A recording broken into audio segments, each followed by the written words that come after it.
Abakunzi ba Amazon Media Rwanda mbahaye ikaze mu kiganiro Frontline Sport, ndabasuhuje kandi niba ari bwukiza nawe nguhaye ikaze cyane. Reka aya makuru nyahere gatoya cyane muri Afurika y'Epfo kuva yakira Coupe du Monde muri 2010 yabashije kongera gusubirayo nyuma y'imyaka 16, yabigezeho ibifashijwemo no gutsinda ikipe y'igihugu y'u Rwanda ibitego 3-0 bitica kuri Nigeria na Benin yari imaze iminsi ku mwanya wa mbere irusha amanota 2 Bafana n'amanota 3 imbere ya Nigeria.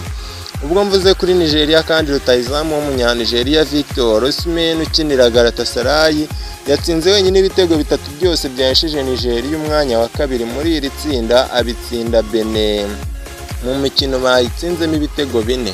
Ikipe ya Afurika y'Epfo yiyongereye kuri Maroc, Tunisia, Misiri, Algeria, Ghana na Cape Verde ndetse Senegal na Cote d'Ivoire nabyo byabonye itike yo kujya mu gikombe cy'isi. Amakipe y'ibihugu bya Gabon, Burkina Faso, Cameroon, RDC, Madagascar, Namibia, Uganda na Nigeria ndetse n'igihugu cya Nigeria nizo zatsinze neza ku mwanya wa kabiri. Zino zizakina andi majonjora kugira ngo zibone uko zibone ikipe yerekeza mu gikombe cy'isi.